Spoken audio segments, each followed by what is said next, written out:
আমি দুঃখিত, আমি হচ্ছি ওই অপদার্থ, যে অপদার্থ তোমার ভুল ধরতে পারি, কিন্তু কি করবা বলতে পারতেছি না, সেই জ্ঞান নাই আমার। তবে মনে রাখবা, আমি অন্তত তোমাকে 50 ভাগ বলে দিয়েছি। কৃতজ্ঞ হও আমার প্রতি এবং আমার রবের প্রতি। অকৃতজ্ঞ থাকলেও যায় আসে না, ক্ষমা করে দিলাম তোমাকে।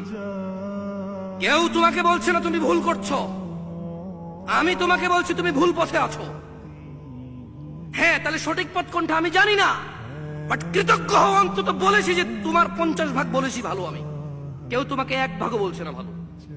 বাকি 50 ভাগ ইনশাল্লাহ বলবো যখন জ্ঞান আসবে, অথবা তুমি নিজে একটু বিবেচনা করে দেখবা বাকি 50 ভাগের সমাধান তোমার কাছে আছে, আমার কাছে নেই। ওই সমাধান তোমার কাছে আছে, আমার কাছে থাকবে না ওই সমাধান। কারণ মাশাআল্লাহ তুমি মুজাহিদ, তুমি চেষ্টা করছো অন্যায়ের বিরুদ্ধে, আমি চেষ্টা করতেছি না, আমি লজ্জিত তোমার কাছে এই জন্যে। তবে দেখছো, তুমি চেষ্টা করতেছো রাষ্ট্রীয় অন্যায়ের বিরুদ্ধে, আর তোমার করা অন্যায়ের বিরুদ্ধে আমি চেষ্টা করতেছি।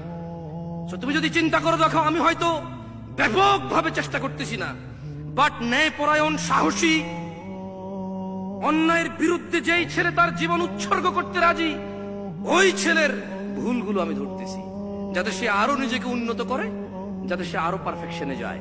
এভাবে একটু ভেবে দেখো না, আশা করি তুমি তোমার সমাধান পাবা।